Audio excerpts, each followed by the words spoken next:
Capítulo 15, um ataque ao alicerce da salvação. Essa lição de hoje, a lição da semana que vem, tem a ver com essa frase. O ataque que foi feito à base, ao alicerce da salvação. Vai se decidir no capítulo 15 o que nós precisamos fazer para ser salvo. Essa é a decisão da igreja, mas a decisão não é da igreja, a decisão foi do próprio Deus. A igreja, ela vai se reunir no capítulo 15 e ela vai dizer para todos, para aquelas pessoas que já defendiam a fé e para esses que estão querendo plantar uma semente maligna, vai dizer para todos, olha, a salvação é pela graça. Então vai se decidir aqui para nós, no capítulo 15, bem claro, o que é preciso fazer para ir para o céu. Mas hoje, irmãos, eu quero que você se atente só nessa questão, nesse ataque que está sendo feito ao alicerce da salvação, que é por Jesus, tá? Está aqui, nos primeiros 5 versículos, é um ataque que está sendo feito. Bom, nós sabemos o que é um ataque, mais do que outros tempos, agora nós sabemos o que é um ataque. Você está tudo bem lá e vem alguém e joga uma bomba em cima da sua casa, isso é um ataque. Irmãos, como estavam as igrejas antes desse ataque, tá? Como é que as igrejas estavam? Bom, qual foi a última notícia que nós tínhamos da igreja de Jerusalém? Qual é a última notícia que nós tínhamos a respeito do campo missionário recém-aberto? Qual é a última notícia que nós tínhamos da igreja de Antioquia, a igreja missionária? É importante parar e refletir sobre isso. A última notícia que nós temos da igreja de Jerusalém foi na ocasião que ela estava sendo perseguida por Herodes. Lembra que Herodes mandou matar o Tiago, prendeu a Pedro, tal, e até aquela coisa ruim morreu, né? Mas nós lemos que com a morte do Herodes, aquela frase no capítulo 12, versículo 34, a palavra de Deus crescia e prevalecia. É a última coisa que nós ouvimos sobre Jerusalém, que a palavra de Deus estava crescendo e estava prevalecendo.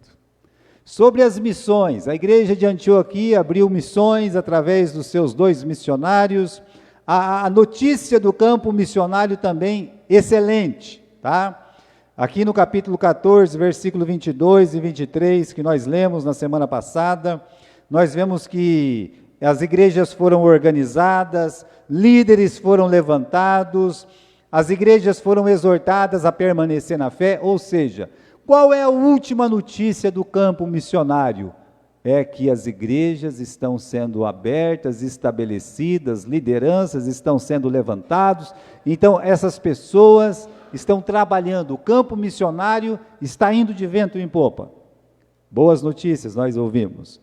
E da igreja missionária de Antioquia, capítulo 14, versículo 27, diz que quando chegaram e reuniram a igreja, relataram quão grandes coisas Deus fizera por eles e como abrira aos gentios a porta da fé. Ou seja, as notícias eram maravilhosas. A igreja estava vivendo o seu melhor momento, porque quando uma igreja investe em missões, colhe o fruto missionário, ela vive o seu melhor momento.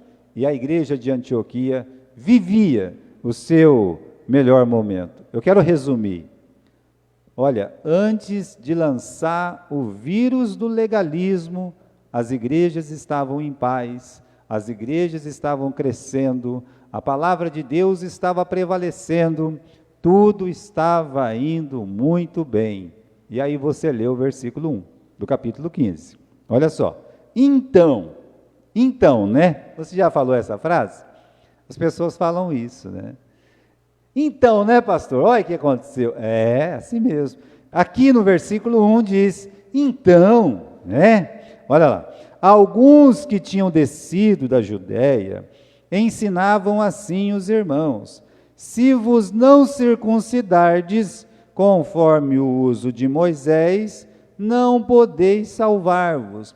É lançado o vírus da heresia, o vírus que ataca o coração das igrejas, a verdadeira obra missionária, a verdadeira mensagem de salvação.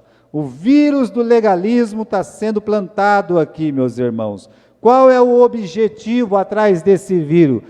Satanás, ele sabe, ele quer destruir a paz das igrejas. Ele quer destruir a paz que existe entre os irmãos. Ele quer atacar a mensagem da salvação. Você sabe qual é a mensagem da salvação? A mensagem da salvação é: só Jesus Cristo salva. Por muitos anos essa frase, e talvez está voltando, eu tenho percebido que está voltando, mas por muitos anos essa foi a frase dos batistas em suas campanhas missionárias, quando eles enfatizavam: só Jesus Cristo salva, somente Jesus, só Cristo. Aí vem alguém e diz, no versículo 1, olha, se vocês não circuncidardes, conforme o ensino, o uso de Moisés, vocês não vão poder ir para o céu, vocês não vão poder ser salvos. Qual é esse vírus? O legalismo. O que é o legalismo? É o uso errado da lei de Moisés. Conforme está escrito e lido por nós, se não circuncidardes conforme o uso de Moisés, não podeis salvar-vos. Por que nós chamamos e chamaremos essa palavra de vírus, esse ensino de vírus? Porque, meus irmãos, o vírus, ele tem um poder destruidor. Porque o vírus se espalha rapidamente. Quando eles começaram a abrir entradas nos picadões dos índios, principalmente aqui na Noroeste, quando eles começaram a fazer a linha férrea, saindo de Bauru para chegar até o Mato Grosso, ou vice-versa, né? Por caminhos que se encontraram à beira do rio, aqui, o rio que passa lá, né? Então, quando eles se encontraram, cada um saiu de lado no começo do século passado. E tinha um problema, os índios estavam no meio do caminho, e tinham que acabar com aqueles índios. O que eles faziam?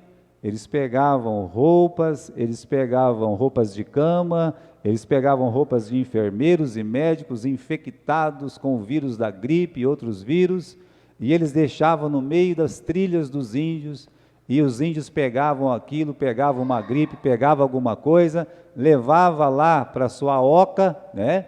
E depois eles ficavam doentes, um e outro, e eles não tinham imunidade contra aquela gripe, contra aquele vírus, e praticamente toda a tribo morria.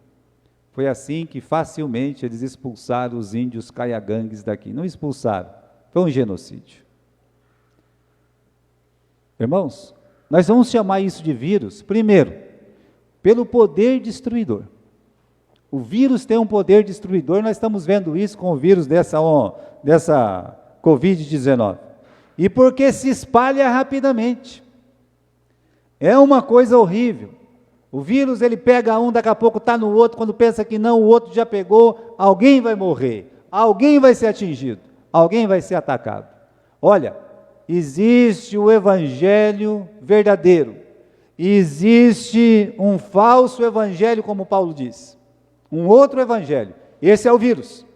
Ele veio para matar o verdadeiro evangelho, não consegue, mas ele causa um estrago tremendo, dentro das igrejas, entre os irmãos, como nós veremos.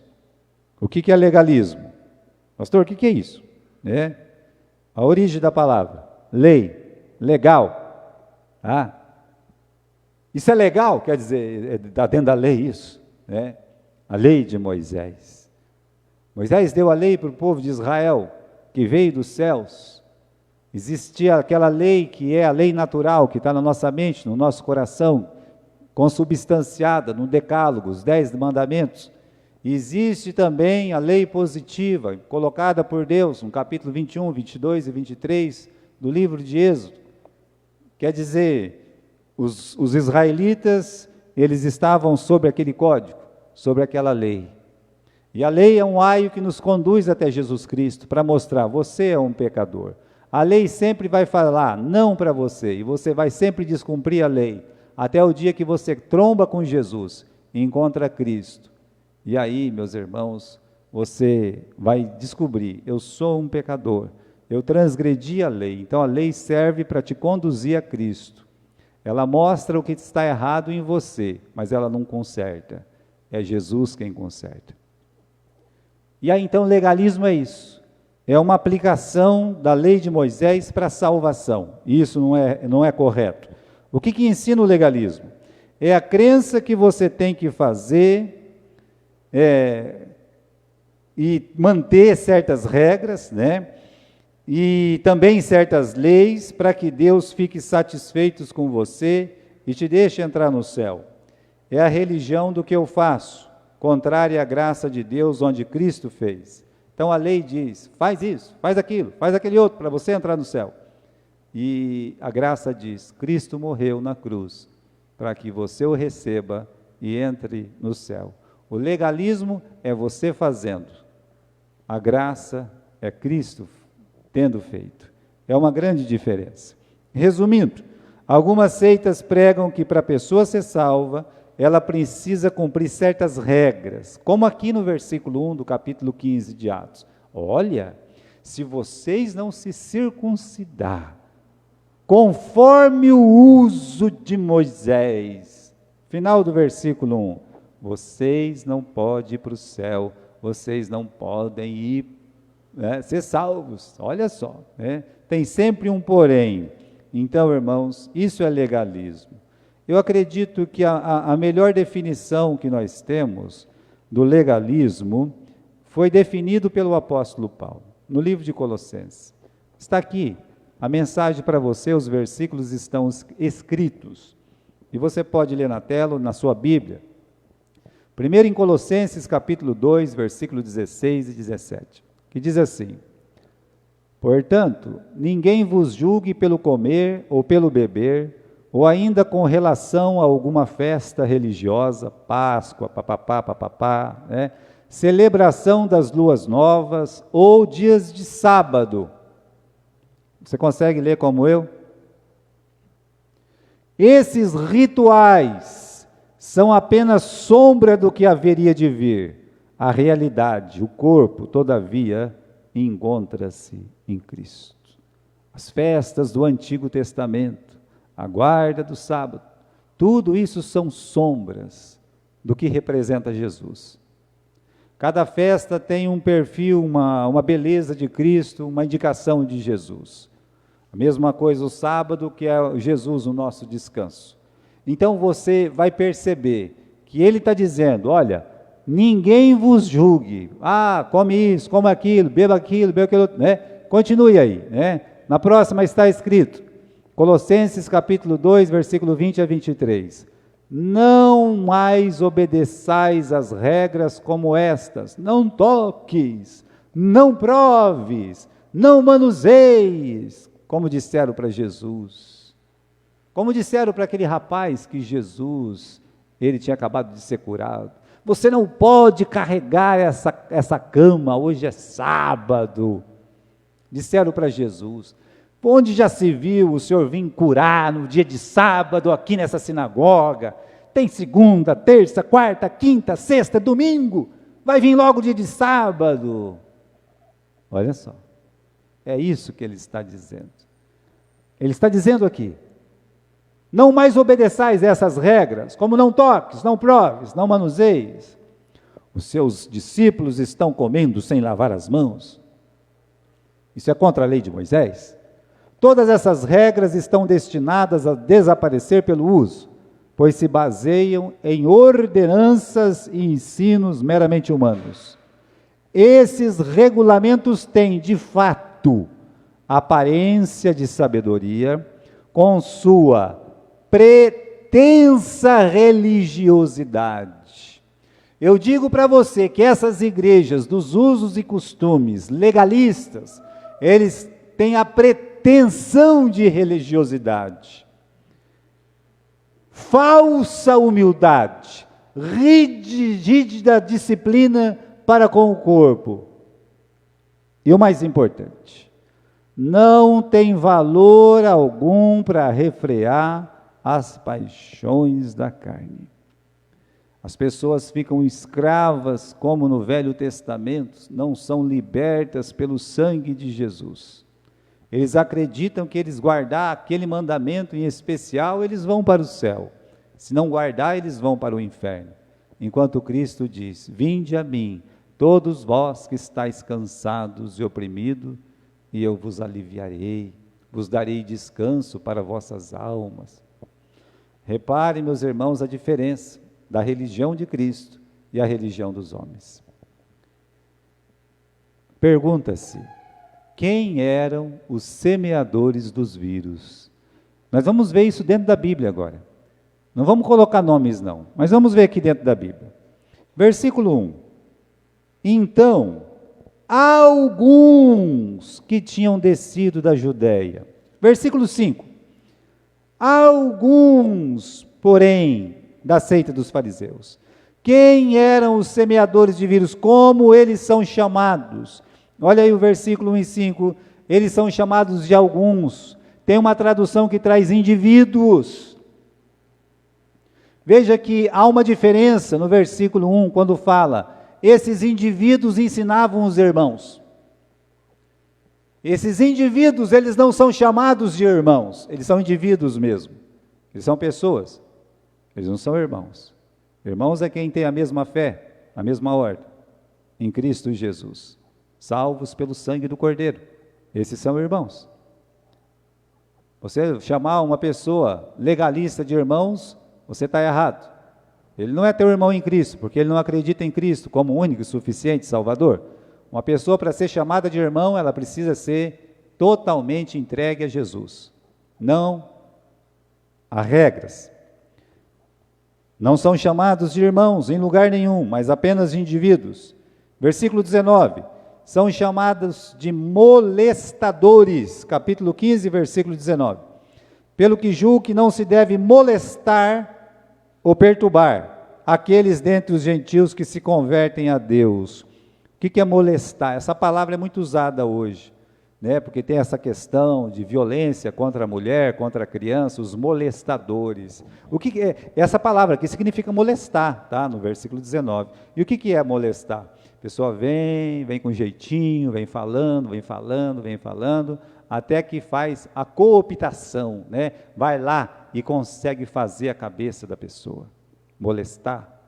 A outra palavra é diferente, no versículo 24. Dá uma olhada aí, no versículo 24, não, deixa eu ver aqui, capítulo 15, versículo 24, sim, que diz assim: porquanto ouvimos que alguns que saíram dentre nós, vos perturbaram com palavras. Veja só, aqui sim são chamados de perturbadores, ou seja, o que é um perturbador? É alguém que causa um distúrbio, uma confusão, um distúrbio mental, uma confusão mental.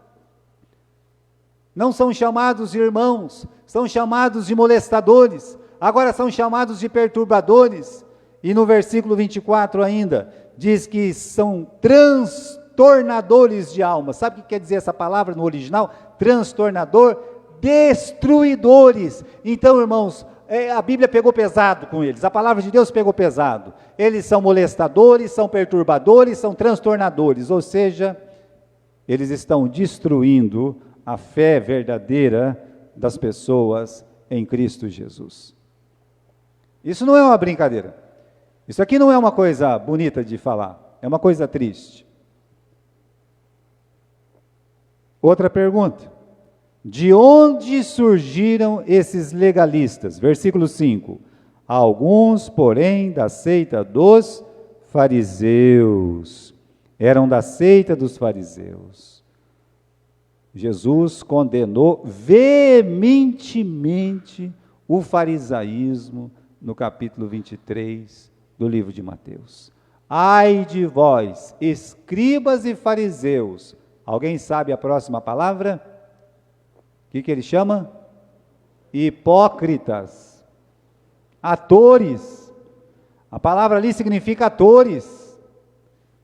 Um ator A palavra para ator no grego é hipócrita, porque ele finge uma pessoa que ele não é.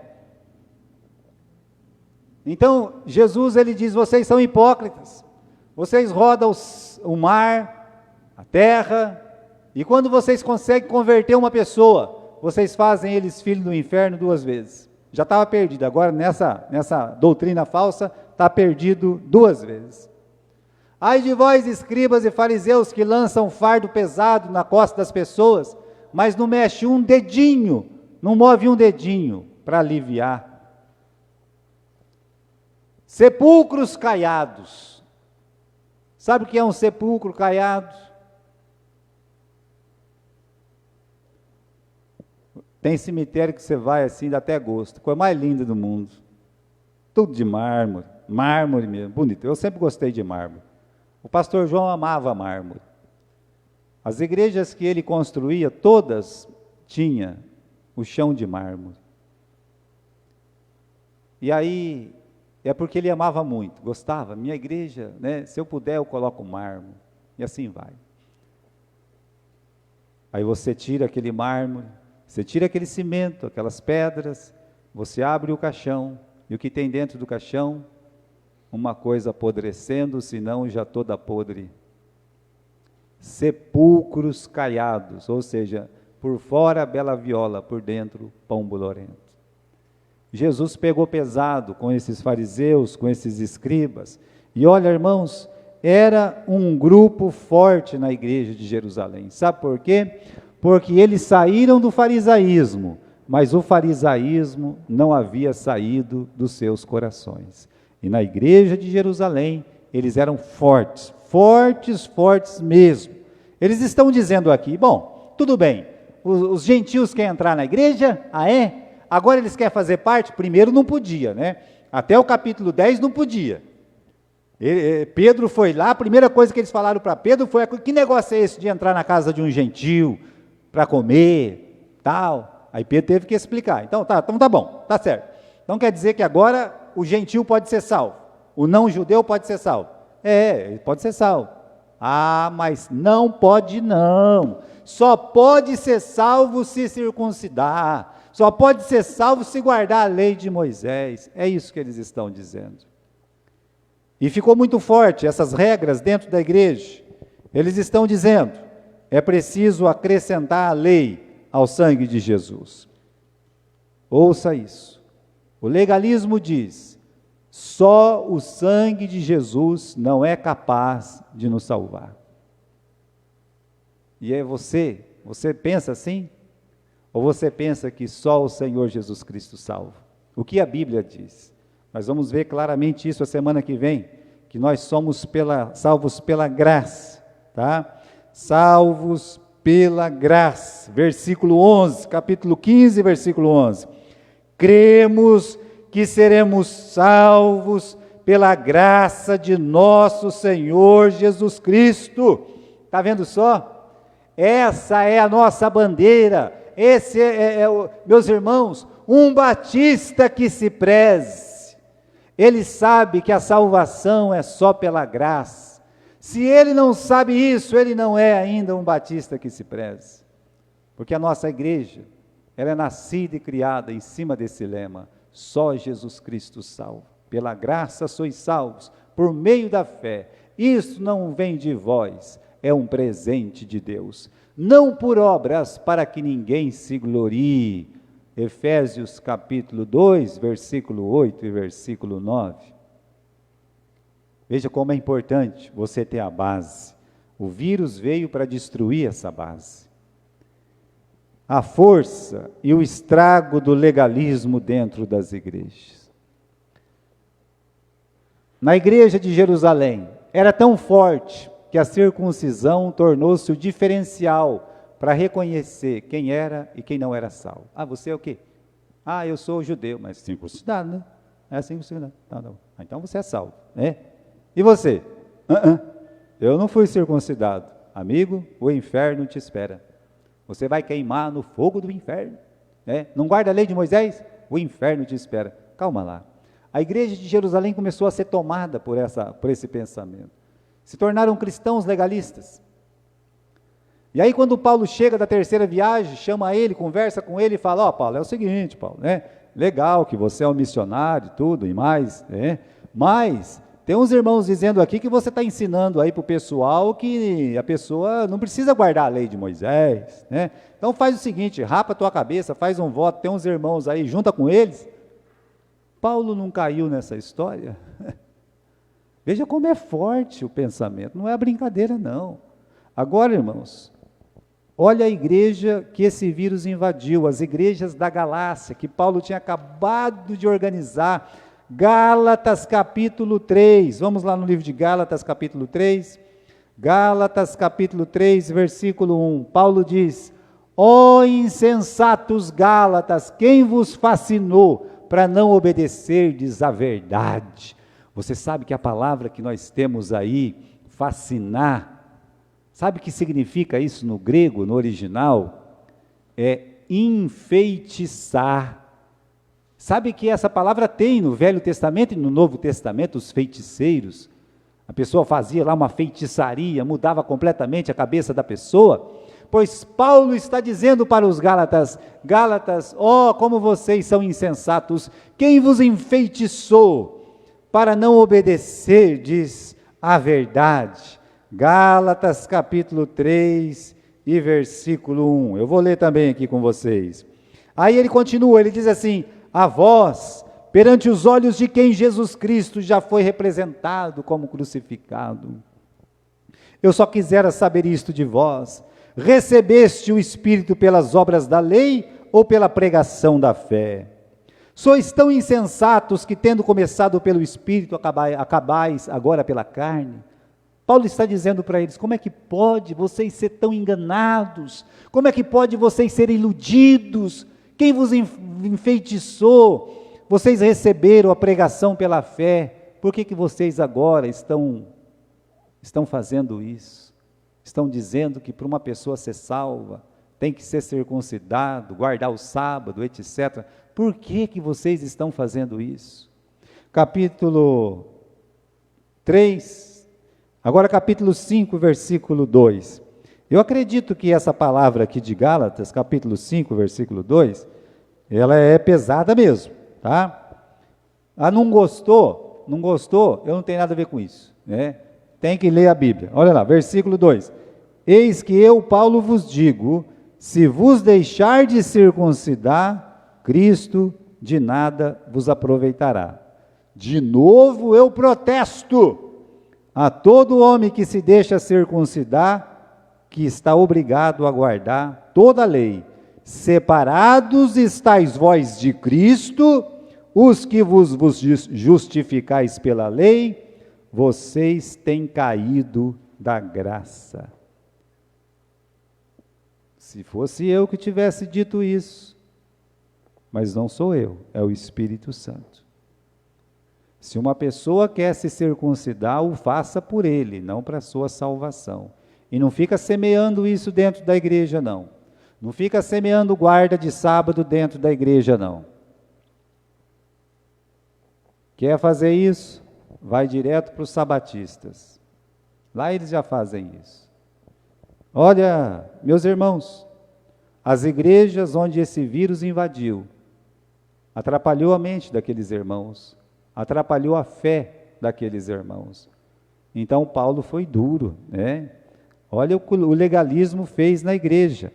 Criou uma casta de mais santos. Nós aqui de Jerusalém, nós aqui que guardamos a lei, nós que somos circuncidados, nós somos mais santos. Criou-se essa casta dos mais santos. Confundia as mentes das pessoas. Pedro, Barnabé, olha, Paulo, ele diz até Barnabé foi levado na conversa, quando esses da circuncisão vieram, no livro de Gálatas mesmo que ele diz isso, trouxe uma enorme dissensão, uma enorme briga. Vamos voltar para Atos capítulo 15, versículo 2, tendo tido Paulo e Barnabé não pequena briga e discussão contra eles, está vendo só? Essas falsas doutrinas, esse vírus do legalismo, traz briga, traz divisão dentro da igreja. feria duramente o verdadeiro caminho da salvação. Ensinar a salvação pelas obras é tornar uma pessoa filha do inferno 2 vezes. Por isso, meus irmãos, isso não é brincadeira. O vírus do legalismo, ele é terrível. E ele deve ser rechaçado com dureza de dentro da igreja. O modo operandi dos legalistas. Como é que os legalistas agem? Já repararam como é que eles agem? Primeira coisa, procuram igrejas já estabelecidas. Eles gostam de ir aonde tem um culto sendo realizado, para se manifestar, para depois na porta da igreja falar alguma coisa, para ser chamado de irmão e depois tratar aquelas pessoas como desconhecedores da Bíblia, mais santos, né? Cuidado, eles gostam de ir aonde já tem cristão, eles não querem fazer o trabalho missionário. Realmente eles entram, faz a confusão e depois eles organizam as suas igrejas. Entram mansamente como amigos, pessoas que querem aprender, mas diz Paulo, aprende sempre. E nunca chegam a conclusão nenhuma, nunca são ensinados. Eles não são ensináveis. Não são. Ensinam outro evangelho, como Paulo diz.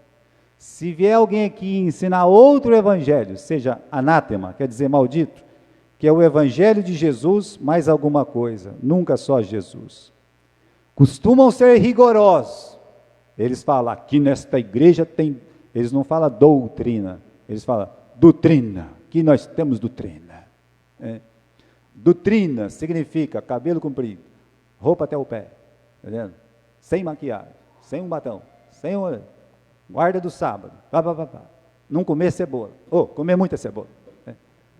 Isso é doutrina, doutrina. Aqui na nossa igreja tem doutrina. Aí eles veem a nossa igreja, essa igreja não tem doutrina nenhuma. Doutrina para eles é uso e costume. Doutrina na Bíblia é o que você crê. E o que você crê é muito importante. A sua fé errada, caminho errado. A sua fé correta, caminho certo. Então, irmãos, é assim que eles operam sempre. Agora eu quero, por último, falar o seguinte, a resistência de Paulo e Barnabé. Capítulo 15, versículo 2, tendo tido Paulo e Barnabé, não pequena discussão e contenda contra eles, resolveu-se que Paulo, Barnabé e alguns dentre eles subissem a Jerusalém aos apóstolos e aos anciãos sobre aquela questão. As igrejas, meus irmãos, às vezes elas erram muito, a liderança erra muito. Ela vê o mal entrando, ela vê alguma coisa acontecendo de disforme daquilo que é a verdade, e a gente vai fazendo o olho grosso, a gente vai fazendo a vista grossa, como se diz, vai fazendo de conta que não está acontecendo, quando deveria matar no ninho, né? Eu estava vendo, meus irmãos, um vídeo de animais. Um vídeo de animais onde os leões famintos atacam um bando daqueles boi, que não é boi, como é que chama aquilo? Búfalo, né? Búfalo, aqueles bichão lá, né?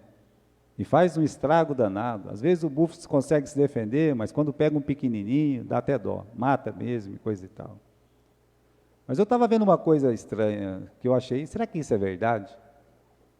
Uma manada de búfalo encontrou um ninho de leões.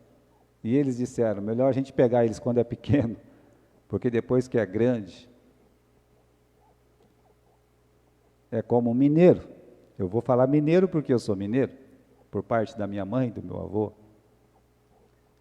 Diz que foi lá, em terra de Minas, estava com o tio não prestou atenção, o trem passou em cima dele. E matou o tio desse mineirinho.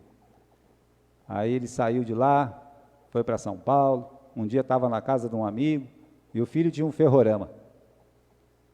Aí começou a brincar com aquele brinquedinho lá, o ferrorama, você sabe o que é? É um trenzinho que sai correndo, né? O mineiro foi lá atrás, pegou um pedaço de pau e quebrou todo o trenzinho do amigo. Mas por que você está quebrando o brinquedo do meu filho? Olha, vou te dizer uma coisa, esses bichos quando crescem, é um perigo, né? Isso atropela a gente e mata, matou o meu tio. Então, meus irmãos, ou você mata quando está começando, porque depois não consegue mais.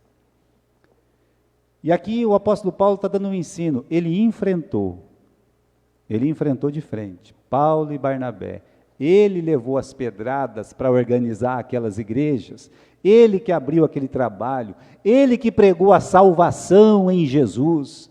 Agora descem esses judeus legalistas, esses indivíduos, visitam a igreja de Antioquia, de Listra, de Derbe, de Icônio, e falam assim, olha, se vocês não se circuncidar, vocês não vão para o céu. Ah, isso nós não sabíamos.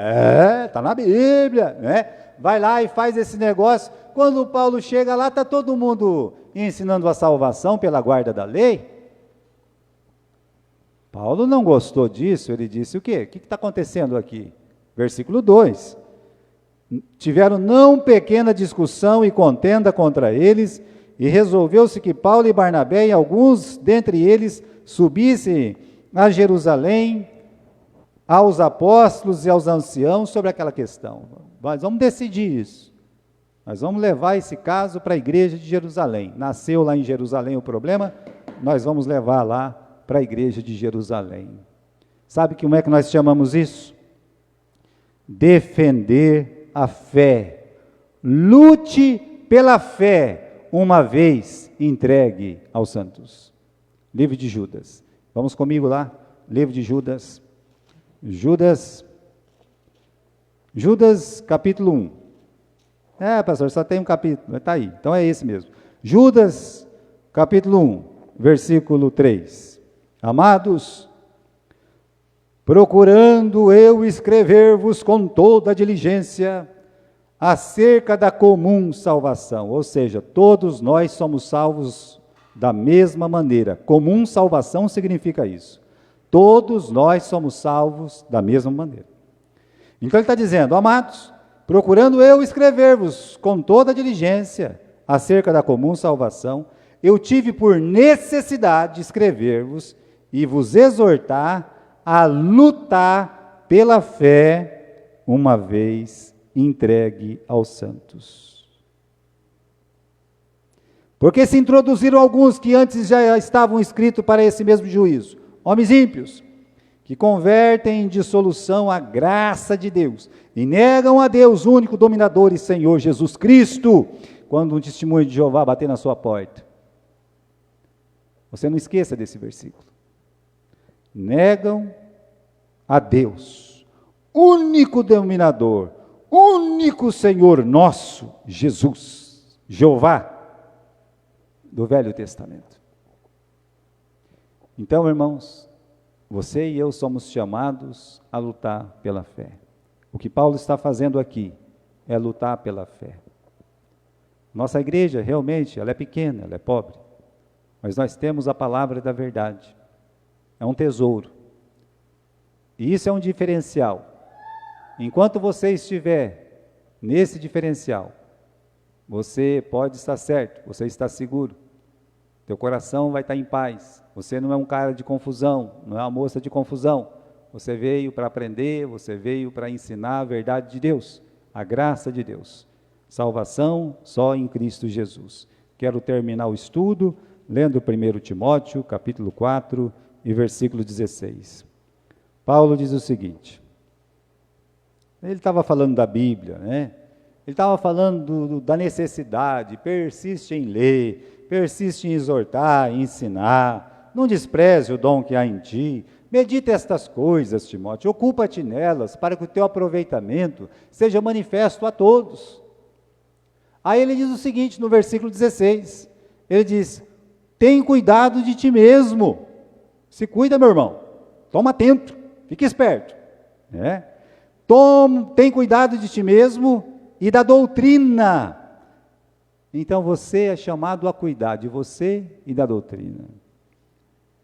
Persevera nestas coisas, porque fazendo isto, te salvarás, tanto a ti mesmo, como aos que te ouvem. Se você ensinar o caminho errado, você está colocando a pessoa no caminho da perdição. O Spurgeon, ele contava uma história que nesses países europeus do tempo de inverno, principalmente os mais ao norte, muito frio, muito frio. E uma senhora com uma criança montou num trem, pegou o trem e disse para o condutor: olha, eu nunca fui para esse lugar, mas eu tenho que descer nessa estaçãozinha. Quando chegar nessa estaçãozinha, por favor, o senhor me avise. Era muito frio, neve. E aí chegou na estação, numa das estações, um rapaz gentil, educado, muito legal, olhou para aquela senhora e aquela criança e disse: olha, a estação que a senhora tem que descer é esta aqui, pode descer. E ela desceu, o trem partiu e foi embora. Horas e horas depois, então, chegou na estação desejada. O condutor saiu lá da frente, veio para trás e disse: senhora, cadê a senhora? Senhora? E o rapaz disse: o senhor está se referindo àquela senhora e à criança? Sim. Eu pedi para eles descer há 3 estações atrás. Então o condutor disse: você matou aquela mãe e aquela criança. Ali não tem nada. E ali não vai ter abrigo para eles no frio. E não tem como voltar. Então, quando nós ensinamos o caminho errado, por isso Paulo diz: tem cuidado de ti e da doutrina. Porque quando você faz isso, você salva você mesmo, no caminho da verdade. E você ajuda na salvação de outras pessoas. Quando você estiver evangelizando alguém, você fale que só Jesus salva. Amém? Só existe uma porta, né, meninos? Não nos cansemos procurando outro. Que Deus abençoe cada um de vocês.